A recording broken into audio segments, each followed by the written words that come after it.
Are you downsizing? Maybe need more room because of additions to the family, or possibly seeking that dream home you've always wanted?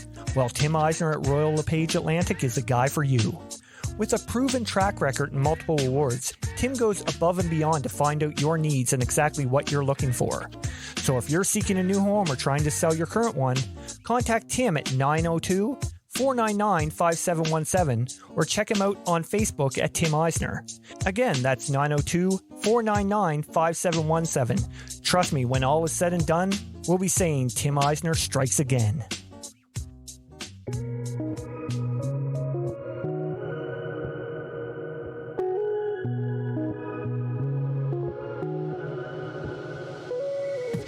Hey, what is going on? Hope everyone had a fantastic weekend. Welcome to another episode of Outside the Chute. I'm your host, Randy Frame. Well, usually I'm recording this intro on Sunday evening, but, I couldn't risk it with the hurricane coming this weekend and the possibility of not having power for a couple days. So it's Thursday. I'm doing it, and I'm making sure I get this posted and set to release on time. There's no way I wanted to delay having this amazing episode out to y'all. That being said, on to this week's guest. We sat down and chatted with the University of Texas Longhorns head coach, the legendary Mike White. Mike's list of accomplishments in the game are astounding. Here's just an example of some. 8 Hall of Fame inductions, 2-time WBSC World Champion, 5-time ISC World Champion, 5-time ASA Champion, 10-time ISC All World Selection, 3-time Pan Am Games silver medalist, ISC Career Win Leader with 70, 6 Women College World Series appearances, and 3-time Pac-12 Coach of the Year. Now, there's a lot more, but we kind of got to get on with this podcast. We're going to talk to Mike about getting a start in the game down in New Zealand, his storied ISC career, his time with the New Zealand Black Sox, of course, getting into coaching side of things, and much, much more. This was an absolute pleasure for Hopey and I to chat with such a legend in our game. I know for a fact everyone's going to enjoy this episode.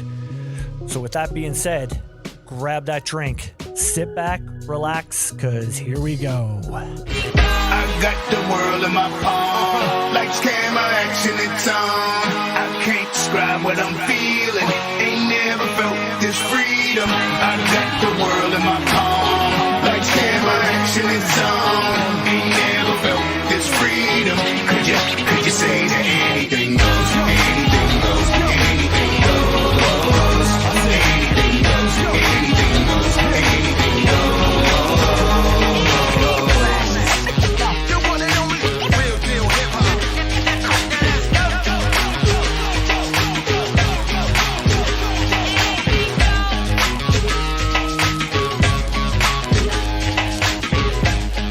Hey, Hopey. Hello. How's it going? Good, how are you? Good, man.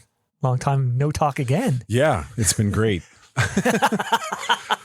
Yeah, I know. Although we have been talking to you. Yeah, I know. Just not on the podcast. True enough, not on the podcast, but I mean, we had a busy summer.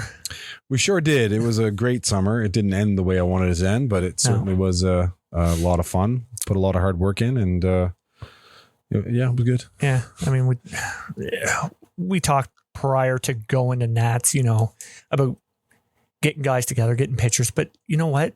We got in that environment and it just seemed like it was like you go to the field, do your thing, get back, get food. You know what I mean? Like get ready for the next game. Yeah. As much as I would have liked to, like there was guys there that we had on the pod, I never even got to talk to. Oh, myself as well. I wanted to talk to Hilly so many times and I didn't get the chance to. I did get to talk to Lolly a bit. I talked to Boley a bit, but Nick. Yeah. But other than that, I didn't really get to talk to many guys. But it's people think you go there for vacation. It's not a vacation. It's definitely not. It was all work, all business. Yeah. Yeah. It was an eye opener because I mean, I haven't been there personally in a while. Yeah.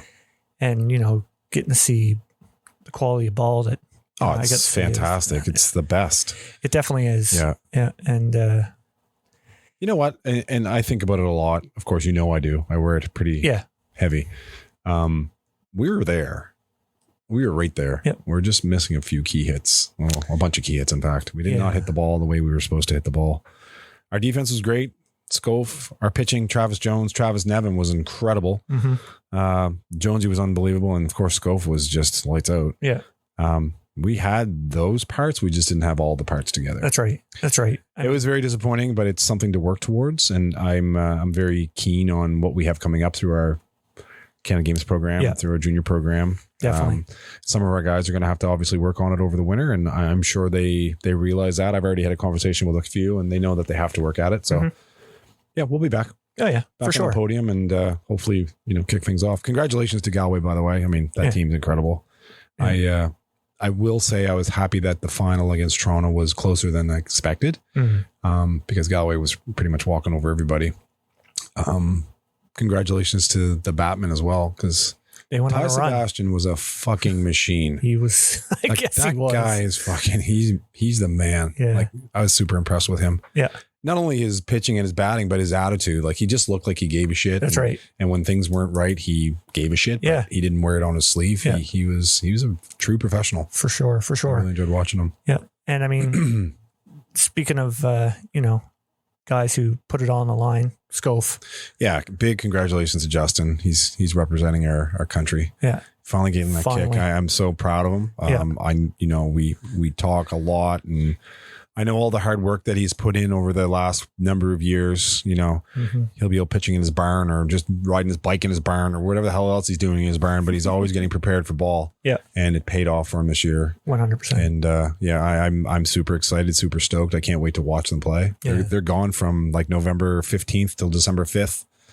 It's a long haul. Yeah, it's a long haul. It's a long time to be away from your family and from work. Of course, it's a big commitment, but I couldn't be more proud of the guy. Oh yeah. I mean, he's been working for this. Yeah, forever, man. Forever. And, to be able to watch him play at this event is going to be, special, not just for us, but I mean, everybody around the area. Oh my gosh. Yes, for sure. Yeah, it's going to be. It's amazing. Yeah, definitely fun to watch. And hopefully the boys have a big tournament, because I mean, there's a lot of parity in that, WBSC now. There sure is, for sure. Yeah. A lot of good teams. Our team looks good though. I really like it. Yeah. Yeah. I'm glad Bully's back on the roster too. I know that whatever happened, but he's back on the roster because they need him. He's the leader of that team. Calming influence there. Oh my gosh, yes, for sure. We got the Shooters League finals underway now. Yep, the finals started last night. Canada Games versus Brookfield. It was a 6-2 Brookfield win. Scof had just a mere 20 strikeouts. Not a big deal. Pretty good game. The first inning kind of got away from Canada Games. Yeah. Just maybe not playing a lot lately. Still a very good squad. There's still lots of games to be left. Those guys will be all right. Well, I mean, those guys, they put it all on the line there. Oh gosh, yeah. Canada Games. I mean, after that, it's kind of a. Yeah. It would be hard to. It would be very hard, but at the same time, the coaching staff Canada Games has, they don't let it be. No, just, that's right. Hey, this is going to be. Let's just go play. That's right. Yeah. We're playing for something for sure. Absolutely. Yeah. Absolutely. And they're missing a few key guys too. Pats is away at University of the States, and PD's away at University, of course. And Riley was at everybody's at school. Yeah. They're young. It's a tough time of the year to.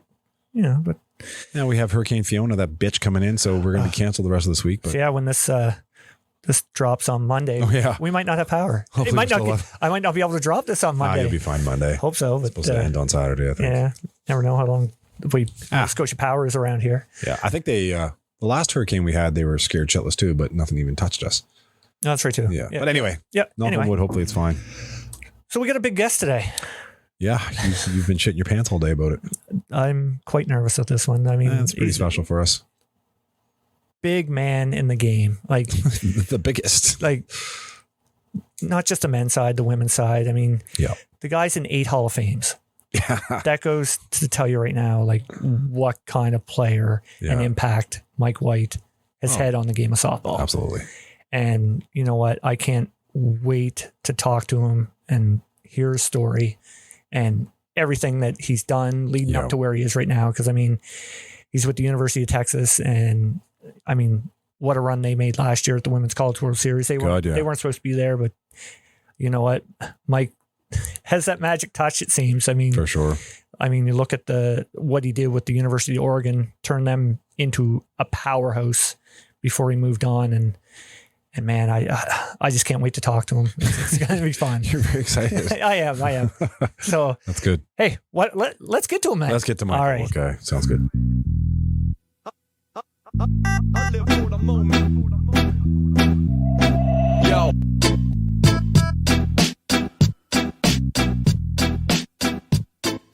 All right, here we go. We're honored to have on today two-time WBSC World Champ, five-time ISC World Champ, 10 ISC All World Selection, inducted into 8 Hall of Fames, Hopey. Not in the East Hants Hall of Fame, though. And the current head coach of the University of Texas Longhorns, Mike White. Mike, thanks so much for coming on the podcast. You're welcome, fellas. Thanks for the invite. How's things going down the great state of Texas today? Oh, not too bad. It's not quite 100, but it's close. It feels that way. So, but it's beautiful. It's we're right in the middle of practice and getting ready for the fall season. Nice. We're prepping for a hurricane this weekend. So. Yeah. Oh no. God. Good. Yeah. So how's the prep going for the upcoming season? Oh, pretty good. We lost a lot of good players last year, some senior leadership, and we've got a pretty young team, but we really like the freshmen and newcomers that we're bringing in. I think they're going to add a lot to the team, but of course you never know until the lights turn on, you get going on what's going to happen. Yeah, right. That's so true. I mean, but that experience of the returning players got last year from the World Series, that probably helps a bit, wouldn't you say? Oh, without a doubt. And something you can't practice, being in that kind of environment and, having your back to the wall. We had, I think 6 or 7 times we were down to our last game and we were able to fight our way through it. So definitely something you can only talk about, but you can't really experience until you do it. Right. Yeah, for sure. Now, is the fall mainly is that a feeling out process for everyone, work on team building sort of thing? It is, for sure. Without a doubt, we're trying to figure out what the newcomers can do. We know what the returners can do, and then just getting everybody to blend and gel and do some things, team building activities. We're reading a book right now called Boys in the Boat, which is, the 1936 Olympic gold medalist team. Just trying to they came from nothing and they weren't expected to win it and they won it, so I don't know if you know the story behind it, but it's pretty cool. So just bringing some metaphors in like that to help us build and, we're not champion blood type, so to speak, but, we played well last year and we fought well and that's what it takes in the end. Yep, absolutely. Now, what is it like? What kind of process do you go through for, the freshmen coming in? Because I imagine it's, that's a pretty big eye opener for them coming into, that kind of environment. Yeah. Well, the first few weeks is really a lot about teaching, just kind of, letting them go, see what they can do, figure out if we need to make some changes. And then, of course, teach them the way, we run the bases, the way we coach, the way we do things at Texas, as far as strength and conditioning and, those types of things. So it really is a lot of slowing stuff down, teaching. And then, of course, going through our methods and what we do for pitching, especially for me, is trying to find out what they need, what they can do, and what we need to work on. So it is really a lot of slowing things down and just building everything up and getting them prepared for the new season coming up, of course, in February. Right on. Now you guys start your exhibition fall this weekend, don't you? Yeah, we do. We've got a game. We did have a orange versus white kind of team scrimmage there last Friday. And of course, that's always a no-win situation. You want the hitters to do well and the pitchers to do well. Yeah. Of course, you can't have both.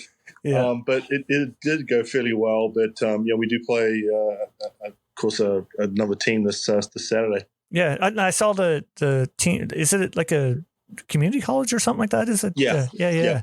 So what kind of program are they running? That's. It's tough to say because they change over more frequently than we do, every 2 years. But, right. Obviously, they've got some kids there that may not have made the top teams for certain reasons. It could be academic. It could be maybe they got overlooked, maybe late bloomers. And so, those kids are obviously hoping to come in and, catch our eye. So it's an opportunity for them to do that. And then also, sometimes we find some players that we can't fit in, especially like from overseas. You get a kid from New Zealand or Australia or Canada, for example, and maybe they haven't had the exposure, and they can go to a junior college like McLennan and kind of work under a system like that. And then their coaches may say, "Hey, look, we got a kid that really could maybe play at your level." So nice. Yeah. Right on. Well, we're going to come back to the coaching side of things for sure, but. As with every guest that we have on, we like to ask them how you got your start in the game there, Mike. Yeah, well, it was actually a family thing, and in New Zealand, we didn't have any baseball, so that wasn't really an option for that type of sport. The other choices were cricket, tennis, golf. those types of things. And my family had always played softball, so that's what I kind of got drawn to, and started off as a shortstop, believe it or not, and kind of grew out of that position. I think I got slower, and maybe couldn't hit as well, so I started to pitch, and then it started off as a teenager, and just had a year where I just jumped, really blossomed, and caught the fever. I think one of those things that I watched was the 1976 World Tournament in New Zealand in Lower Hutt, where Kevin Hulahi and Ty Stoffler hooked it up for like 20-something innings. Oh, wow. And I think Ty Stoffler threw a no-hitter, and actually the only runner got on base, he hit my pitch. So it was like watching those guys just mesmerize batters with the pitches kind of fueled the fire for me in that area. Wow. No doubt. I mean, 20 innings, no-hitter.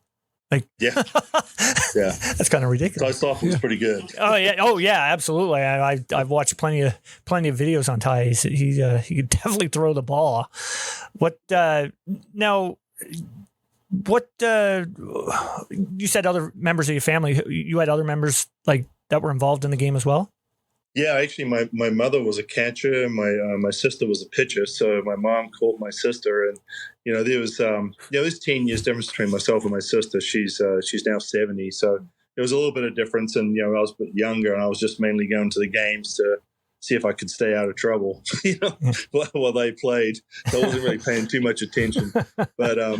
But my dad played as well, and he was a player and a hitter, and he always gave me advice on how I should be hitting,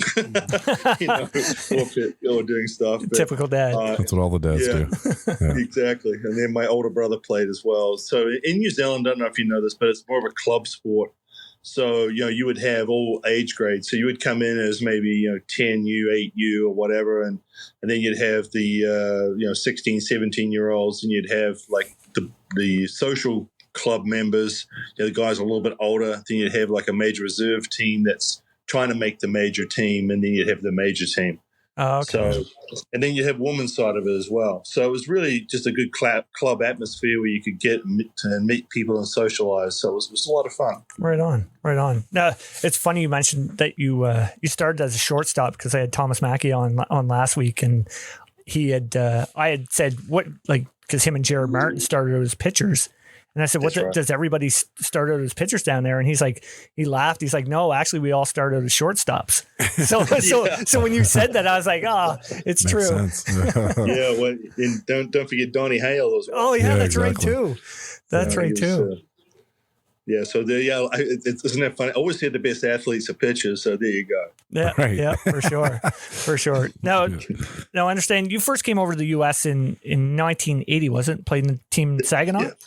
That's correct. So how did that all go down? Well, that was an interesting story there, because in 78, 70, I was just graduating high school, what we call college down there. And I was a soccer player on our first 11 team. And I got noticed by the New Zealand national team coach and got selected to play for New Zealand up-and-coming team and to tour New Caledonia and Fiji in the end of 79 there. And the trip got canceled because of a coup in Fiji. And so I was like, oh, my gosh, what do I do now? And I've been training really hard and everything else. And then Kevin Hulahi got selected to pitch for New Zealand. And at that time, you had to go back to New Zealand to be eligible to be able to play in those World Series. Oh, right. teams. Yeah. Yeah, that's right. And so his club, Saginaw Bolters, that had just won the ISC, needed a pitcher. So he recommended me to go over there, and I jumped at it because I thought that might be my only shot to go to the United States. So I went over as an 18-year-old, stayed with Doug Gillis, his family. Doug Gillis, the pitching coach now for Virginia Tech. Yep. His dad actually was the sponsor of the team, Art Gillis. Okay. And they ran what they call a locker business, where the Bolters name came from, Saginaw Bolters. There was a locker. And so, I went to stay with them for 6 months and had a great time. It was a good experience, kind of the rookie over there, but it was a big learning experience. I'll tell you that much. Yeah, no doubt. I mean, what was that first initial taste of the U.S. must have been a pretty big eye opener. Yeah, and there was another thing that happened too. We played in the Stars and Stripes tournament in Aurora, and I actually pitched against New Zealand because they were over there. Wow. Yeah, and we beat. I think we beat them. But of course, memory could be off a little. Yeah. Now, did I read that like the following year you were having second thoughts about your softball career? Yeah, I really did. I went back. I thought, well, I just want to go back and start a professional career in New Zealand as a manager trainee for New Zealand Couriers, which is like UPS or FedEx. I lasted about a year at that, and then I got a call from the United States. So I didn't come back for the 81 season. I stayed in New Zealand, just was concentrated on my professional career.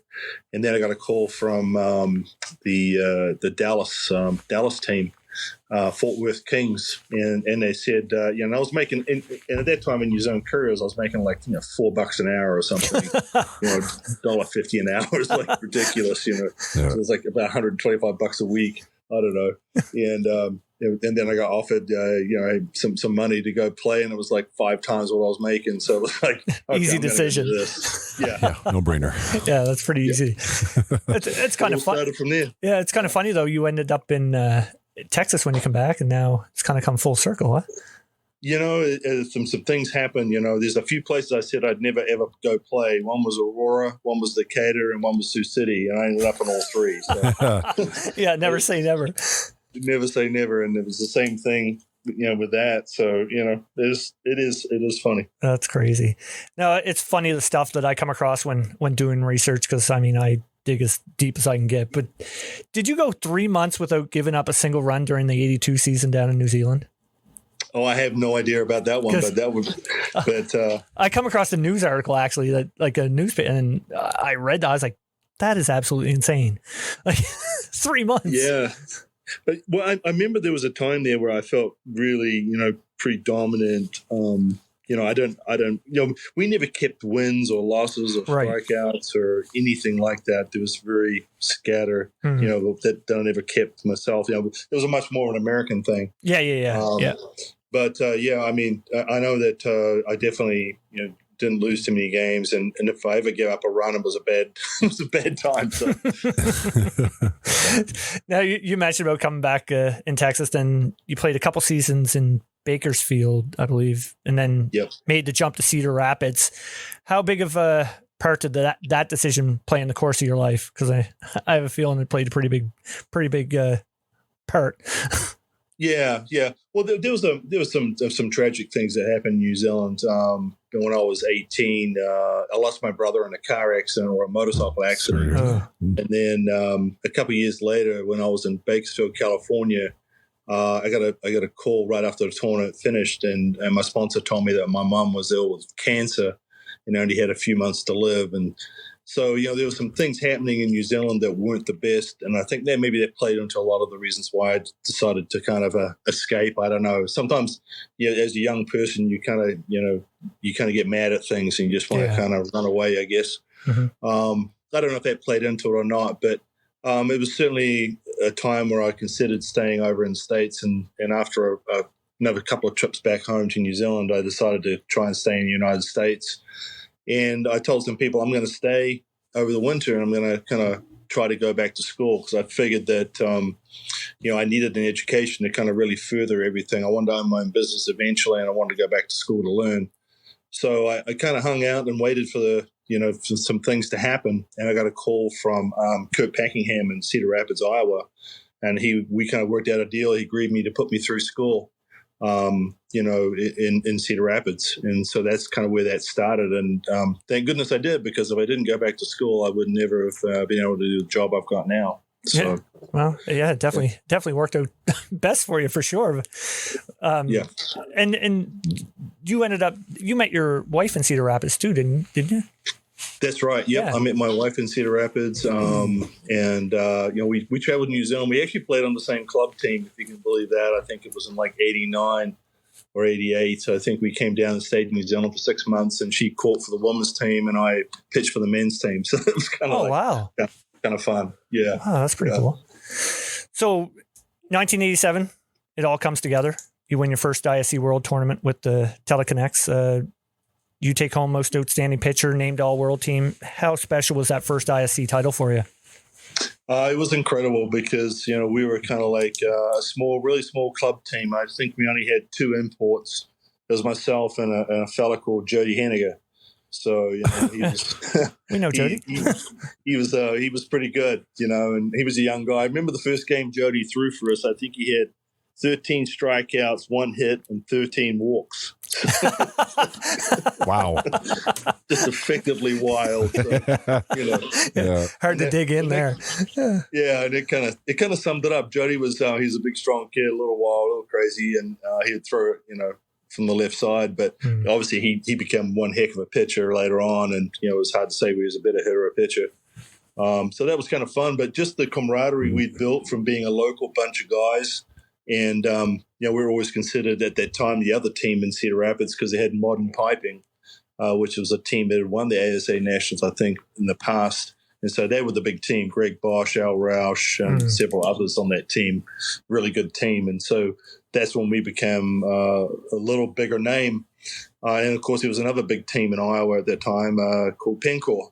And we actually won the ISC before they did, and then they won it the year after. So there was pretty good league going on throughout Iowa and Midwest with Decatur and Bloomington Heights, Royal Illinois, and all that. So yeah, it was good. Right on. Now I think I was listening to your episode there with Chopper and Damien on Beyond the Dugout that you did over the summer, and I think you were talking about that team there, and you guys during the ISCs you were like you wanted to win your game so you could go fishing on your day off. That's a great way. That's great motivation right there. It was. I mean, that's just the way we did it. It was like, hey, we get a day off, so let's play and make sure we win and we get a day off to go fishing. And then, so I should dig up some pictures of that because, we caught a pretty good string of walleyes. Oh, nice. There's a bunch of us, and and there's a pretty good joke. I mean, these guys would play practical jokes on each other, and so we clean the fish and we'd have them. And then, so, one of the guys in his room, there was always a smell in there, and they thought, well, they must have spilt some water, on the ground. And I don't know if you remember that 87 ISC though, but it was freezing cold. It was like 30 degrees the whole time. And so we had the heat registers going, well, some of these clowns had taken some dead fish there and put it in the heat register. Oh. So, I mean, that's the kind of stuff these guys would do all week. So. But I mean, that's stuff like that. That's team building. Team building right there. Yeah. So to speak. Yeah. Just how good was the softball scene there in the Midwest back in the late 80s and early 90s? Oh, it was really good. I mean, even a small place like Ellis Park, which I think they may have had 20-foot high light poles. So it was a great place to pitch. Absolutely. So it looked really good under those lights. I mean, it was kind of like playing in, what was that one up there at Waterloo? I think there was one up in Waterloo there somewhere. Oh, in Kitchener, yeah. Kitchener. Yeah. It was Kitchener. Yeah. There was some pretty low poles there. But no, the fans there would line the fences, and it was huge, and they had a really big minor open. We would finish playing the major open, then I'd go play second base and minor open, and so it was pretty big sport right then. And of course, there was a lot of teams in the and a lot of people forget back in those days it was harder to try and qualify for the ASA Nationals than it was to actually win it. It was like crazy. Yeah, that's true. Very difficult. Yeah. Very difficult. Yeah, because I mean, God, you'd have like 8 to 10 teams within a 100-mile radius of one another that would be competing. So yeah, for sure. That definitely makes it tough. Yep, and the same thing happened in Illinois. You'd have like Aurora, Bloomington Heights, you'd have Decatur, and a couple of others that are all trying to win one spot out of that region because everything was done in regions then. Yeah, absolutely. So it could be very difficult. Yeah, for sure. Now, of course, you'd play for a number of remarkable teams throughout your ISC career. What are some of those teams that stick out in your memory as being, wow, we were a powerhouse, or man, did we ever overachieve? Well, definitely the overachieve was the Teleconnect team. Just like I said, we weren't expected to win it. I think they did documentary on the 1987 Saskatoon week, and we were never mentioned until the last day. So, okay, yeah, no, that's fair enough. we even thought about. So that was pretty cool. And then, of course, going to play for the greatest teams I've played for with a NHCD and Pencor, those two teams there were just unbelievable. We'd have 4 pitchers. Ken Opstein kind of had the version that if you beat him, he went and got you. So that was tremendous honor to play for a club like that around great people like Marty Kunigan, Mark Sorensen, Tim Wall. The list goes on there. There's a ton. David Boys was awesome. Shortstop, one of the best ones I've ever seen. Bill Boyer in center field could track anything down. So it was cool. And they're true professionals in the way they played the game.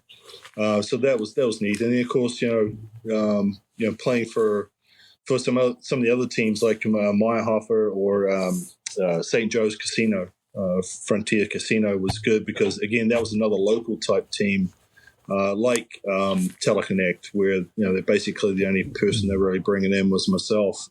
And, of course, they had the American standout, Doug Middleton. He was good. But several really good ball players on that club, and they could play. And again, we weren't picked to win it, especially after you lost our first game. And I think we came back through the winners bracket and won every game. And between Doug and myself, we'd just switch off, and it was really pretty cool. Yeah, I remember when you guys won with St. Joe's, and I can remember saying, who the hell is this team? Like, you know what I mean? Like, I knew who you were and like a couple others, and I was like, whoa, this is definitely an upset. Yeah. Yeah, Ross Day, Kerry Shore, the first baseman was awesome as well. There was just so many really good ball players. And then we had a couple of unknown guys make some great catches in the outfield to save some runs. And it was just everything seemed to click, and we just built off each other. It was great. Yeah. Now, are there any hitters over your career that that had your number? Because I know for a fact that you had a lot of theirs. well, there were definitely some hitters that were more difficult to get out, and always a fun, challenging facing them. But Ted Hicks was definitely one of the best right-hand hitters I faced. He just seemed to be able to make the adjustments to what you're throwing, because most hitters would have some sort of weakness, that you could go and attack and you could kind of stay there, and if you just did your job, you were okay. But he was able to make that adjustment.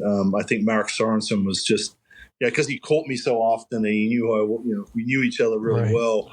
It was always good battles against Mark. I mean, he was tough. Rothrock was just a really good power hitter. Made a mistake and he went near the zone, he was going to smash it. Denny Place was good. There was a number of good ones. Steve Schott. Those guys with that small strike zone, and unfortunately he's passed away right now, but Steve was like, I don't know if he was 5'5", but he could hit from his ankles to his helmet. That makes it tough. Oh, those kind of guys were tough. Yeah. So right on. Now let's jump over to your time with New Zealand Black Sox here. Sure. First time you put on the country's uniform, how special was that moment?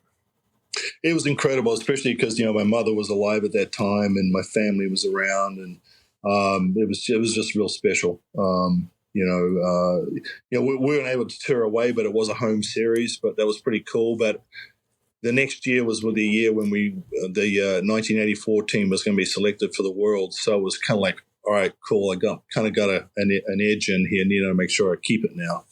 But it was very special to wear New Zealand across my chest. Yeah. Now, one thing that amazed me, I never knew this until I, of course, heard Beyond the Dugout, was that you bookended your career with the Black Sox with perfect games. That's absolutely insane. Of course, we'll get to the one in 96, but that first one, your very first game with the national team, man. Yeah. Talk about having nerves of steel. What was going on there? Well, it was just, I talked about, like, I think climbing the pole was easier than actually getting at the top and trying to ward everybody off, and be afraid of falling. So I didn't know any better. So I was just attacking. I didn't even know who this ADM team was. I didn't know, offense to them. Right. I really didn't. They were pretty good, though. Yeah. Oh, absolutely. They were fantastic. I mean, like all those big names, and they had Jeff Sipe in there as well, and a couple other pickups. So really just, sometimes ignorance can be bliss. And I think that was kind of part of it. I didn't really know what they were, but then the next time I played them, they made the adjustment. They started to pick. It was the first time I really got picked, where the coach and the players were calling out what I was throwing, and it kind of really rattled me. So it was a really good learning experience in that perspective, and that I had to learn how to get over that. And of course, later in my career, I became a pretty good picker myself, so I was able to learn some techniques to pick pitches. Actually, I was going to bring that up. We've had a lot of guests on here that have actually brought you up as being one of those guys that can pick. Like those guys. Yeah, well, I mean, there's select few that are actually really good at it, and your name is amongst the top there. Like what's some of the things that you focus on? Oh, it's almost like you ever played the game of spot the difference. You have a picture of one thing on one side and a picture on the other, and you just got to spot the difference. I was able to do that pretty well. I could see the idiosyncrasies or the little things, if it was a grip or a movement or a tempo, or there's just so many things that you look at. First of all, you look for the easy things like the grips. Are you changing your thumb position or turning your wrist or bending your wrist or height? Those types of things. And there's some weird things pitchers do. Like we had one guy, he bent over further on one pitch. You get somebody else that locks their back leg, instead of keeping it bent on a certain pitch. Right. So it's just really, it can come from anywhere. And sometimes you just see something, you just go through a checklist and go, oh, okay, there it is. You got it. Yeah. That's crazy. Like, I mean, Hopey and I, we coach together, and that's one thing that I've been trying to do is try and see if I can find little things. And, sometimes you can see one thing I noticed, with a couple guys, guys will bring their hands together in front of their chest. And if they're going to throw a different pitch, like say a changeup, they kind of have their glove over their letters on their uniform. I would notice just little things like that. But I mean, I've heard things where you're picking up guys' breathing techniques. Well, you know how the stories always get better. Yeah. They said you were a Jedi of some sort. Well, I did get called Yoda one time. So. I guess that makes sense then. Oh, that's crazy. So the 1984 ISFs, you win gold in Midland, Michigan. How special was that first one for you? It was really good because, we had a bunch of young guys. It was in the team we sent away in 1980 and before that was kind of like an old school of guys, and no disrespecting any of those guys, but it was really kind of like the last old guard, of that kind of series, where we really couldn't score runs back in those days. I mean, like I said, we went 19, 20 innings without getting a hit. And I don't know if we'd actually hit in New Zealand, we call them automatic home runs, over the fence. And I don't know if we really hit one. And then all of a sudden we got these players like Mike Nichols and Ian Stringer and, John Joyce with being over the United States and played great shortstop over here. And we had a bunch of guys who could actually rake the ball now. And then we'd always had the pitching. And of course I had myself and Steve Jackson. I think Kevin Hurley, he was still pitching a little bit. And one more, I can't quite remember who that was. Chubb? But I don't think Chubb was on the team at that stage. Marty? He was 88. No, Marty was too young as well. Young. Oh, yeah. Okay. Yeah. So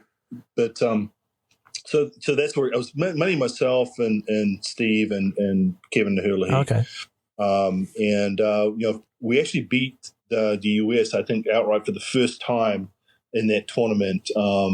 And that was kind of pretty cool. So we did a number of firsts with a young team under a new coach called Mike Walsh, and we brought in some new coaching strategies as far as pre-game talks and everything else. Before it used to be just turn up to the field and go play, and we really did a lot of stuff. And also at that time, we started to use some video, of filming teams and kind of getting a little more into the mental side of stuff. Right. So yeah. Right. Geez, back then that would using video back then, that would have been pretty huge. You know what I mean? Yeah.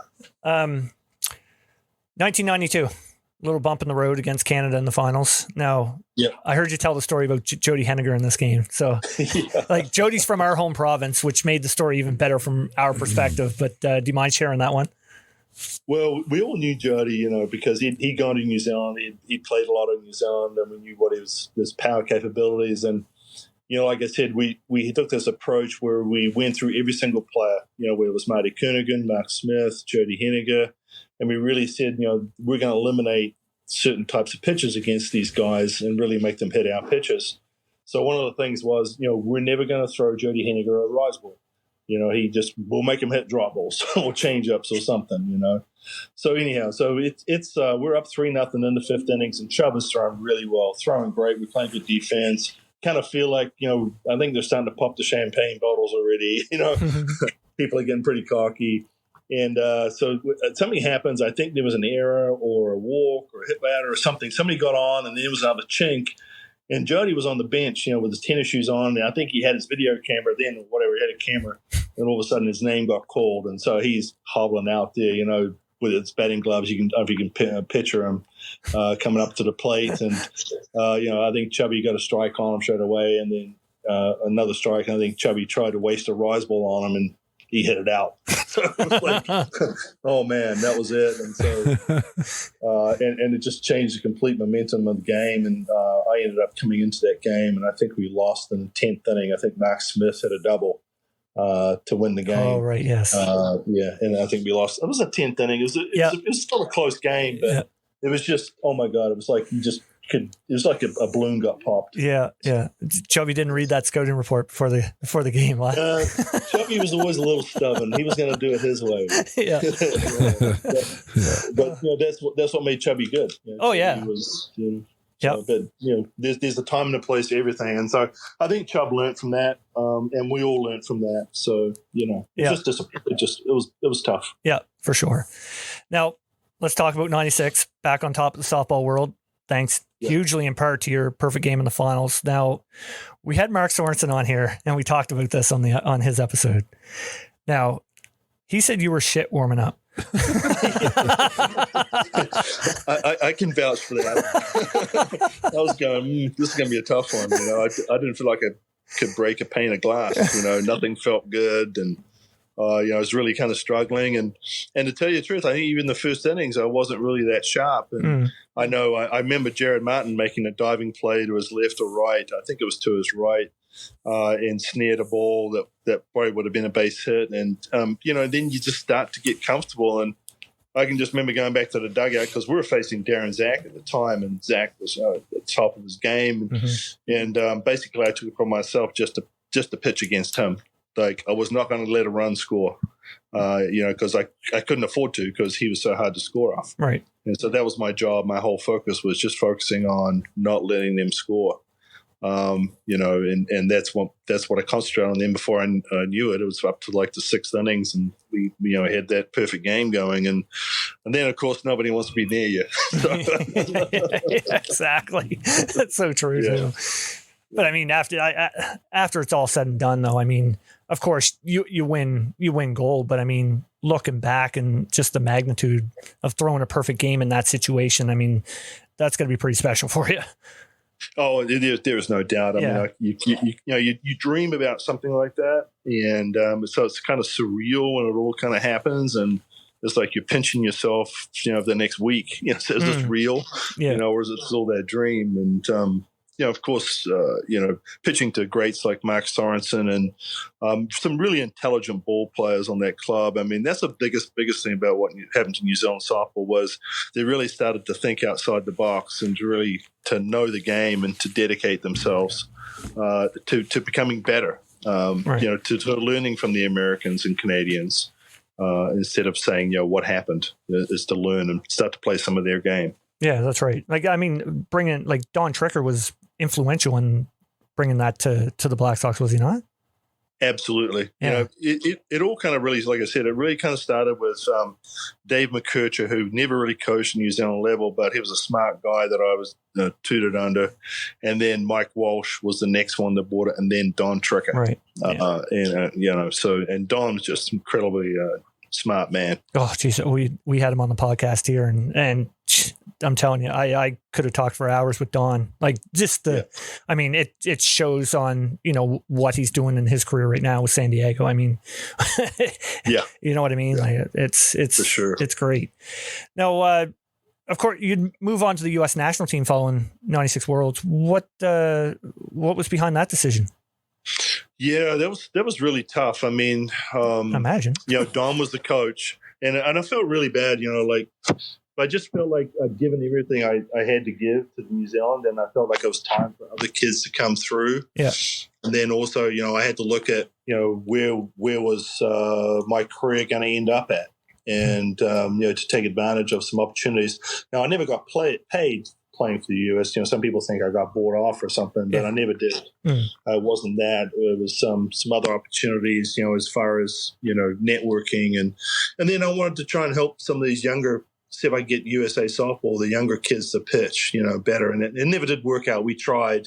I did some clinics and camps and things like that, but it just wasn't there. There weren't the numbers. So, but yeah, it was really tough. It was hard, and especially go back to New Zealand and play in New Zealand, for the US, and that was weird. Well, that's what I was going to ask. I was saying, what was that like anyway? Yeah, it wasn't good. No, I didn't feel comfortable with it, but it is what it is, so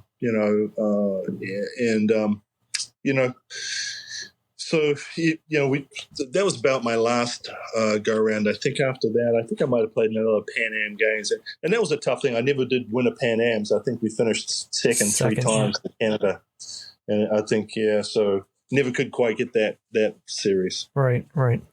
Now, we mentioned earlier on the numerous Hall of Fame inductions, 2 of them being WBSC and ISCs. How special was it to get those calls? Well, those are something, you set yourself, I mean, I don't know if this was a thing. Now we say about set goals and vision boards and everything else, but those were definitely something that I wanted to do, because then you get ranked amongst, the greats. There's certain statistics you have to be able to get into those types of things, whether it's, I think at the time it was like 6 ISCs All World, ISFs, I think that was the number, or 4. I think it might have been 4. You had to go to 4, which, over the span of 16 years, now it's every 2 years, but then it was every 4 years. So that's talking about longevity of the game and being good for a number of years. So that was kind of like always my goal, was that one. And then, of course, New Zealand was a big one as well, being named in your country.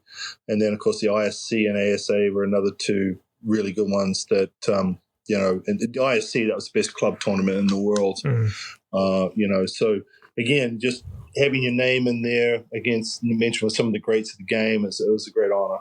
Absolutely. No doubt. I mean, like the ISC one, like 100%, like there's a lot of guys that, it's big, it's huge. And to have your name in there, I mean, for the men's side, it's pretty big.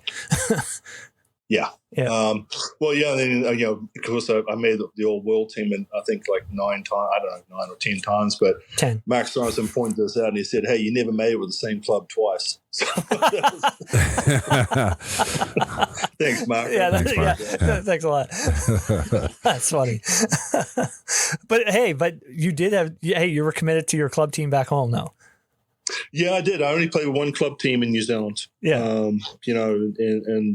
really enjoyed that. And like I said, it's a different atmosphere there. It's really a communal type thing. And that's kind of one of the things I think that I wish we could change over the past, was to, these all-star teams have kind of hurt the game a little bit.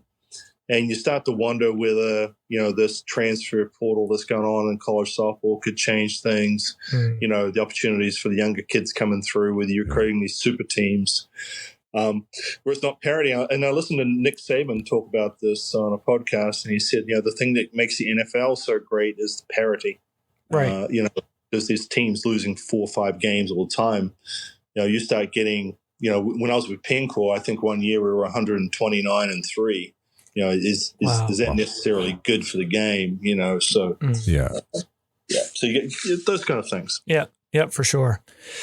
Well, let's jump back over the coaching side of things here. Like, was that something that was always in the works, or how did that come about? Not at all. No, yeah, okay. No, not at all. I think, it's kind of weird. I tried to get away from softball. I went back to school to get my degree and wanted to own my own business, and ended up opening up a Play It Again sports store, which is resale of used sporting goods. Yeah, we had them here. Yeah, we did. Yeah. Yeah, I owned that from 93 to 2003, and actually 91 to 2003 in Sioux City, Iowa. So I owned that. And then, when I went to, I think it was in 2000 when the games were in Sydney, the Olympic Games. So Ralph Weekly had invited me with the national team to go and throw batting practice to the women's team in Hawaii. Not a bad gig, huh? No, that's all right. Yeah. So let me think about that. Okay, I'll go. All right. So I went over there and actually took me out to dinner one night, and he said, "Hey, you should really think about getting into coaching. The game is changing. It's getting bigger." Because this was after the 96 Olympics. Before that time, the women's game wasn't necessarily that big. Right. The men's game was kind of bigger, especially in a lot of other countries. And so I thought about it, and I thought, I'll think about it. And then, the internet started coming out, and the shopping online was picking up, and I figured, I need to be getting out of retail stores. So I kind of called up Ronnie Isham, who's with the director of national teams with USA, who's now passed away. And I said, "Hey, Ronnie, I'm looking for a position, but I don't want to start at the bottom. Maybe that was a little cocky of me. So, I don't really want to go through the statement. Said, I'm willing to hang out and just wait. It wasn't like I had to have a job. So I said, hey, let me know. And so about 6 months later, I got a call from Kathy Aronson, who was the head coach at Oregon. And she had just got the job from, Mississippi State. And her pitching coach didn't have a degree. And so he couldn't coach out there. So she was looking for someone with a degree. And, like I said before, I wouldn't have had that job. So I got interviewed and I got the job 2 years as an assistant. And so that's how I got into it, as an assistant coach for a couple of years. And then, I had three daughters that were about 7, 9, and 10. So I was pretty young, and I wasn't ready for the coaching lifestyle, which was, hey, there is no hours. Right. There are no hours. So I kind of quit and then started doing my own thing with lessons and everything. And then eventually what happened in about 2009 is Kathy got let go, and they were looking for another coach. And I got a call and said, hey, do you want to interview? And the rest is kind of history. So again, it was about connections and building bridges and, using your networking, and it worked out for me. Yeah, I guess it did. Because I like, it's incredible. Of course, you took over that Oregon program, turned it into a powerhouse. And get this, Hopey, 796 winning percentage, 5 World Series appearances during 9 seasons there. That's crazy. Based on those numbers, it seems like the transition to being a head coach was pretty easy. How was it in reality? Well, you got to learn. There's a lot of things going around. It's not just coaching. Of course, there's the whole management. Working with the female athlete. It's I came from a background of where you got yelled at all the time. So just finding out different ways to coach different people, and I think that was it. You can't just go out there and say, hey, do it this way. And then I always remember this. I remember doing my first camp and having some pitches, and my head coach said to me, hey, you need to write down a pitching plan for, how to teach these kids. And I'm going, well, you just go like this. So, throw the ball. Yeah, you just do this, But so I had no idea how to break it down, because everything I'd learned was visual. Right. I didn't really know. So the whole creation of everything, and now it's been 20 years, but, I've formulated a whole system and everything else on how to teach it. But at those times, it was really just a lot of, watch and copy. And, that was the thing that I thought I could bring to the women's game. I saw a lot of opportunity. I thought there was no reason why with the physical limitation. You can see it right now, right? Back in the late 90s or late 80s. Yeah. The women's softball player was not the same player it is today. Definitely. Yeah, there were great ones. Don't get me wrong. Yep. There were great ones, but there weren't as many. Right. And so I felt like there was ability to train and teach just in the physical aspect of it was there, and that was the opportunity for me. And I think we did a pretty good job of that. I had some good coaches come with me too, Lisa Dodd, Jess Allister, who both turned out to be head coaches as well. That's right, yeah. That was it. So was there any of those World Series appearances that you were like, we should have had that one? Yeah, I mean, without a doubt. I think the one where we lost to Florida the second game, right, we just didn't hit well. I mean, she knew what she was throwing, and I thought we had a really good team there. I think Jess Moore was pitching well, and we just couldn't get it done. I think the other ones, we kind of had some bad luck against us, and we didn't hit in the big moments, not like we could. So I felt like we just never really played or pitched up to our ability, and of course I got to take ownership for that. I wasn't able to get it done, but then again, you get a team like last year where we surprised everybody. Right. Yes. We were supposed to do what we did, and that was fun. No doubt. And I've talked to many girls here on the podcast before about that have played in the World Series, and they just talk about how different the atmosphere is from a coaching standpoint. How is it different from your point of view? Yeah, it really is. I've been fortunate. I don't know if this is part of my upbringing as far as pitching, but I never felt like, there was 14,000 people. I never felt like that. Right. I always felt like it was just, me and the game. I wasn't really worried about what was going on around me. But I will say this, though, it speeds up a lot. Things get really, really quick in that environment. Yeah. And magnified. And magnified, without a doubt. Yeah. So it is different, without a doubt. Well, especially be able to slow it down. Yeah. And expect you like this year, you probably definitely would have noticed the difference between the last time you were there with Oregon, like how much bigger the game is getting.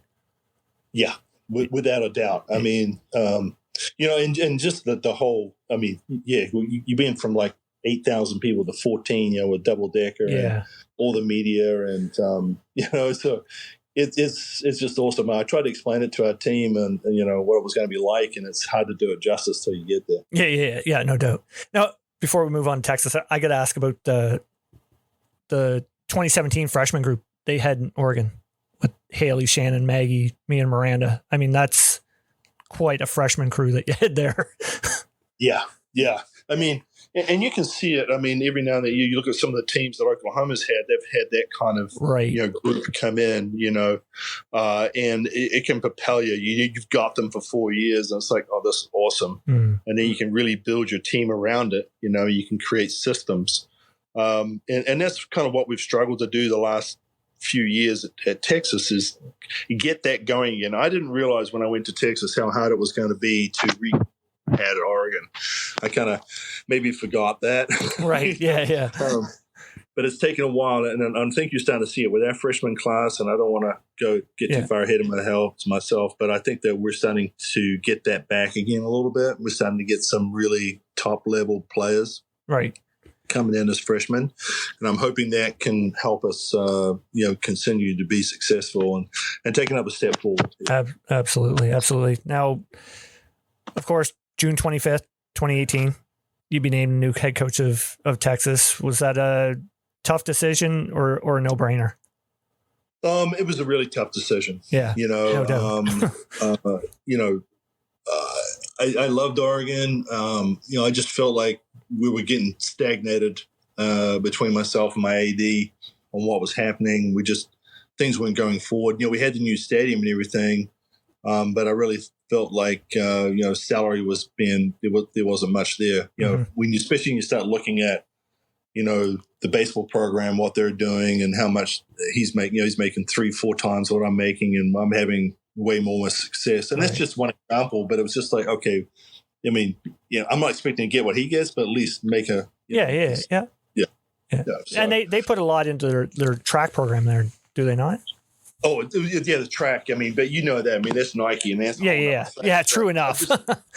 I just felt that because I felt like I was probably one of the most successful coaches there, other than this was before football, right? But football was pretty good at that time with Chip. And the track and field was good, but I was definitely one of the most successful coaches there, and I felt like I should be compensated for that. And so it didn't work out. So I just felt like we were at loggerheads. And so I kind of went out and Texas was looking for a coach. And so I went to them, but I gave gave Oregon the last right of refusal there. And they didn't want to deal with me. Oh. So it kind of got a little ugly there. Yeah. That's too bad.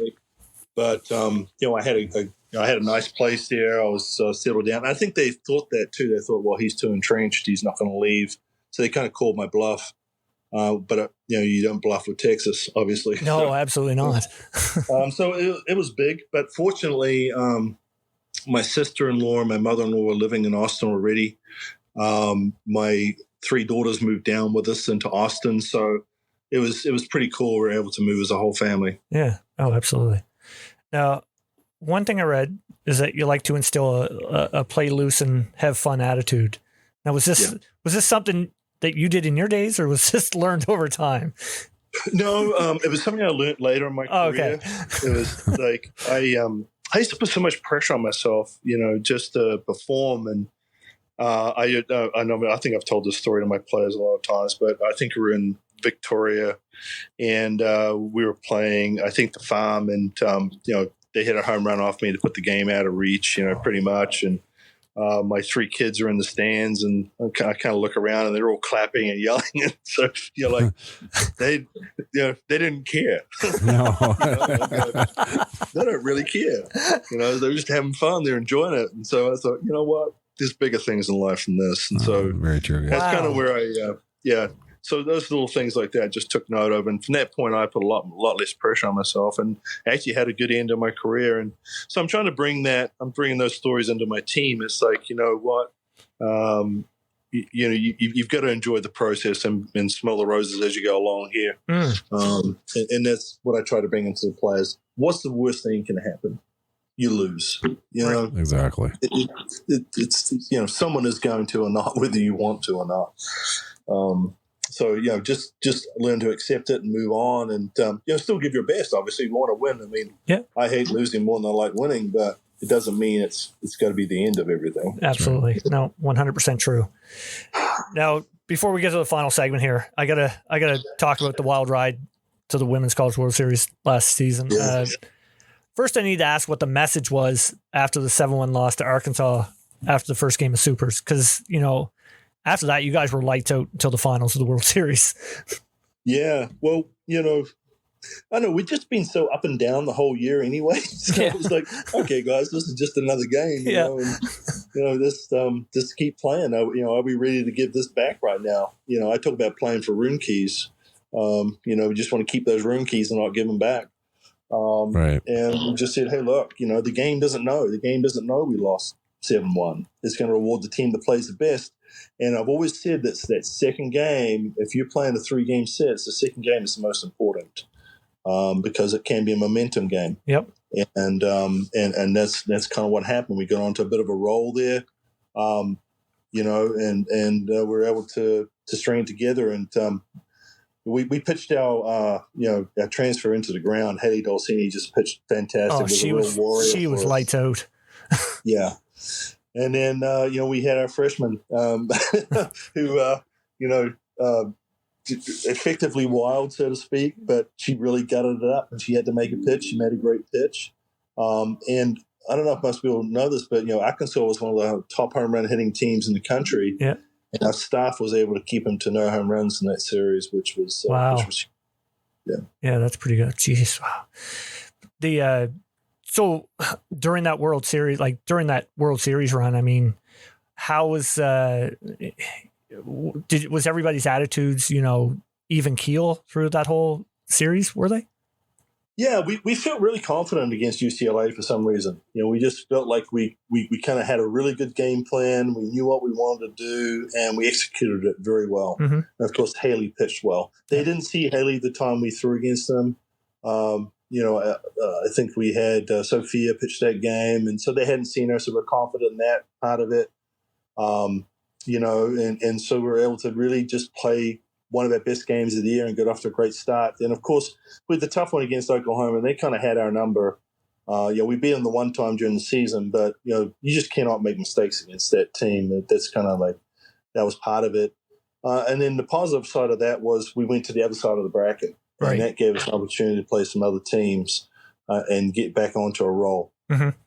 Well, actually, funny thing about that, you just mentioned about beating Oklahoma. I actually called that you guys were going to win that game based on the fact that Kat's jersey was retired that game. All right. I was like, they're going to win. Like, it's a no-brainer. I like it. Yeah, well, she was definitely there, and we enjoyed it. I mean, again, Dulcini threw great. Dulcini threw great the first game against them, and then threw even better the second game. And missed one mistake to make it 4-2, but it was probably one of our best games. Definitely in my coaching career at Texas. Yeah, no doubt. Now, in your opinion, was that Oklahoma team one of the best ever? Oh yeah. I mean, they've had several of those, but they had. I mean, what gets overlooked a little bit about Oklahoma is their defense. Their defense is lights out. So not only can they hit, they're intelligent ball players, play good defense. So they're the measure of the game right now, and we've just got to get better. And it's not like it's a physical impossibility to do that. I mean, the rest of us can do that. We just got to work smarter and harder. Right? Yeah, for sure. It's not like they've got a license on physical ability. It's so true. But mindset wise, they're tough. Don't get me wrong. I'm not saying it's easy, but it can't happen. Yeah. Now, are you going after that Patty Gasso money next contract renewal? Or?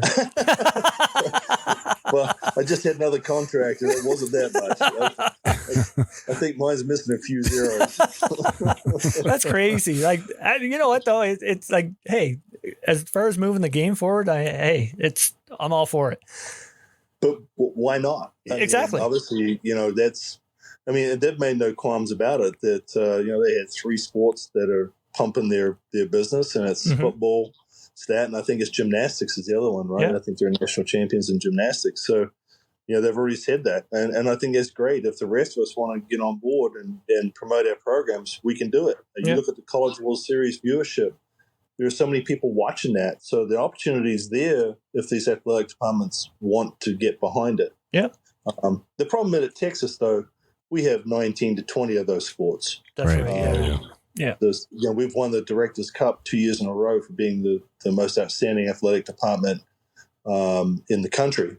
And you don't get that without equality and, even money being spent throughout the sports. So our AD does a great job in that. I know he's got a tough job. We just can't go out there and just dump it all into 1 or 2 sports. We've got to have equality across the board. But as I say that, we also need football to be excellent. And, definitely, I went to the game on Saturday, the game the weekend before, and that place is jamming with 104,000 people. So wow. That's crazy. Yeah. Oh, that's crazy. Oh, that's awesome. But I mean, as far as the game goes, the game's moving in the right direction for sure. I mean, the sky's the limit as far as the NCAA goes, in my opinion. Yeah. There's no doubt. I mean, we just wish it would stay in the Olympics. The Olympic thing was what got it going. Yep. The 96 Olympics, that was just tremendous.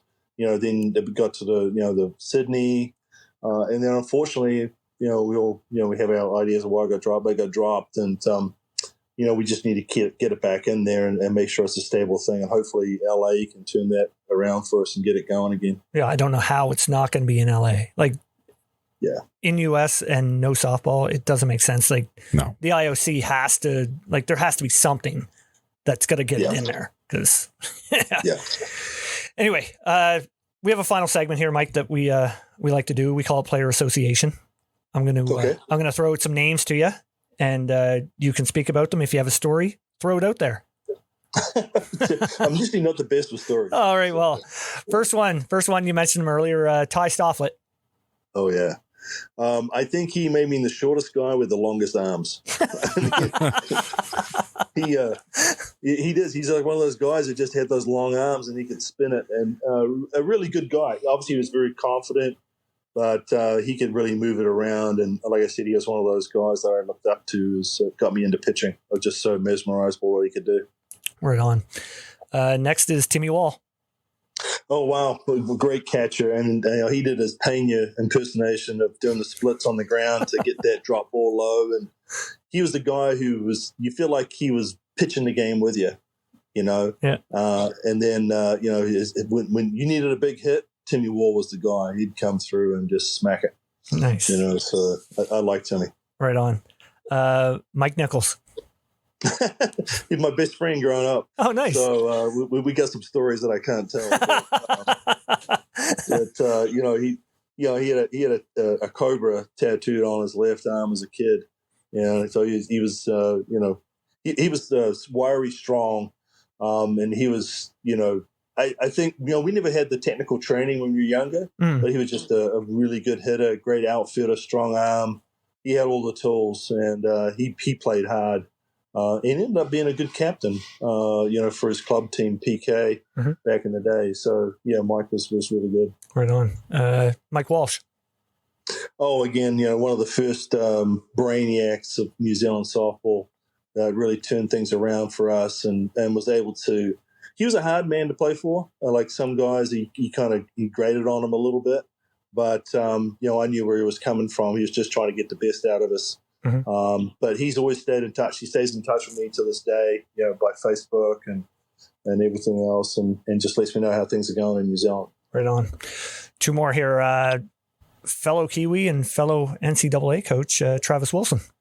Yeah, Travis. I can't believe you look back some of the photos. He's a skinny little thing. Not now, but along with him and Mark Sorensen, he was one of the first guys to get the opportunity to play baseball and kind of spread the word. And of course, he was the first one to actually take the leap. Mark Sorensen didn't do it, but Travis took the leap.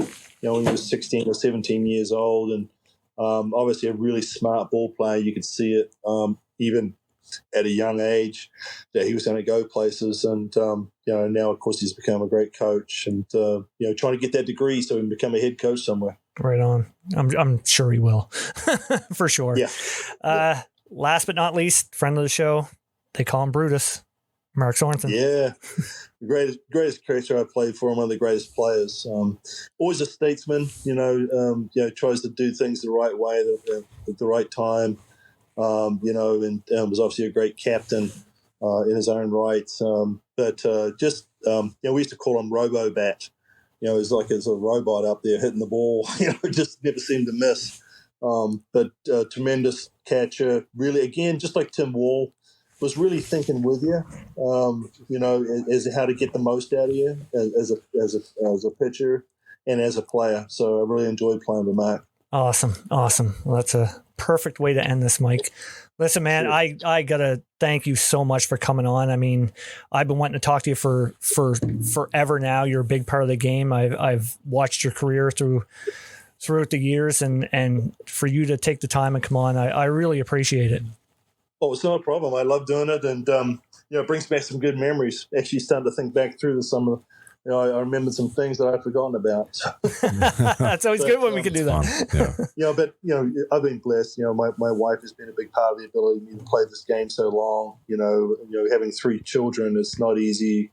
Being away from home, and then having all that responsibility and raising 3 great children. So there's always someone behind the scenes that allows you to do what you need to do. That's right. Yeah. So, and she's the champion for me. Yeah, absolutely. Well, hopefully we're going to be watching you in OKC in June there in the Women's College World Series, and wish you all the best. Oh, thank you so much. We need all the support we can get. You know how to do the hook 'em? Yeah. Got him up right now. Yeah, baby. Hook 'em. All right, Mike. Take care, pal. Take care, Mike. Okay, you guys. See you later. Oh, legend. That was so fun. Man, yeah. I am so happy right now. I know you are. That was great. Just put your clothes back on. Sorry. I'll put them back on now. Yeah. He's done it all, man. Yeah. Yeah. Pretty amazing. Yeah. Pretty amazing. Like we said, 8 Hall of Fame inductions, so many awards from the men's side, and he's growing. Very humble too. Oh yeah. 100%. Extremely humble. Yeah.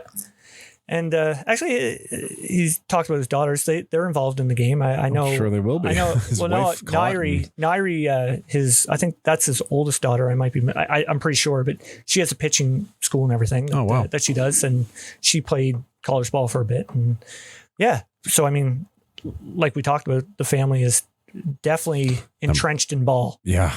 So nice. Yeah. Anyway. Not to mention it's 100 degrees down there right now. Yeah. I wish we were in that. Yeah. It's nice. We got a hurricane coming. Yep. Yeah. Anyway. What's next, Randy? Oh, actually, I have playoffs Sunday. Playoffs. Are you doing the podcast live from the playoffs in Brookfield? No. It's probably going to be a watered out elk power. Probably. Yeah. So when people are listening to this on Monday, if we played, we're wrong. But, Anyway, we'll probably be playing tonight, Monday. Oh, goodness. Isn't that true? Yes. Yeah, probably. Yeah. Anyway, as far as upcoming, I know I have scheduled next week Sydney Littlejohn Watkins. She played in AU. Nice. This past season, she come out of retirement to actually play pro. She played for University of Alabama. Sweet. Through the years. So can't wait to talk to her. Her husband is actually assistant coach with the Florida Gators football team. Oh, wow. Jesus. Yeah.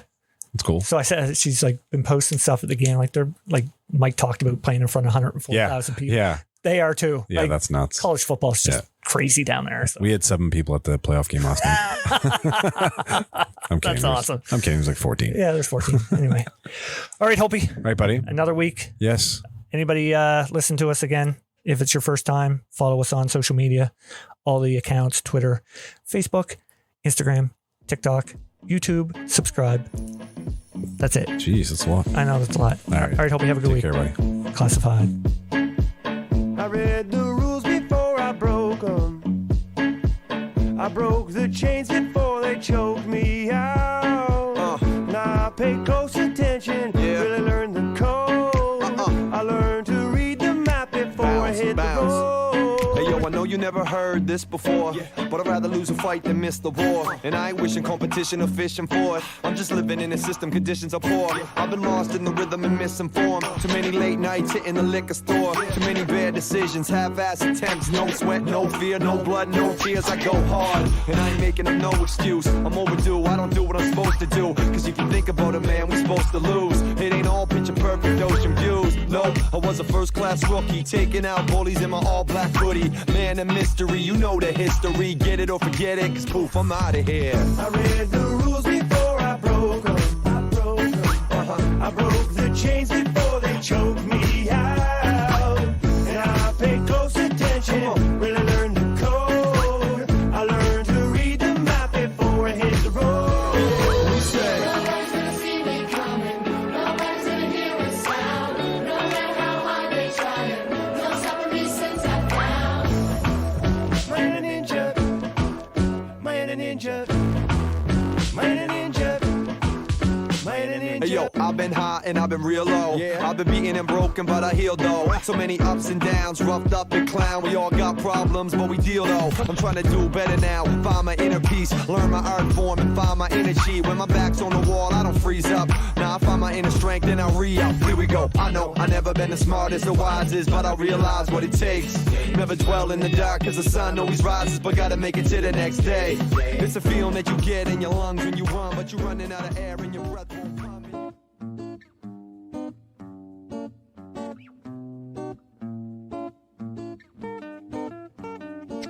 Are you downsizing? Maybe need more room because of additions to the family, or possibly seeking that dream home you've always wanted? Well, Tim Eisner at Royal LePage Atlantic is the guy for you.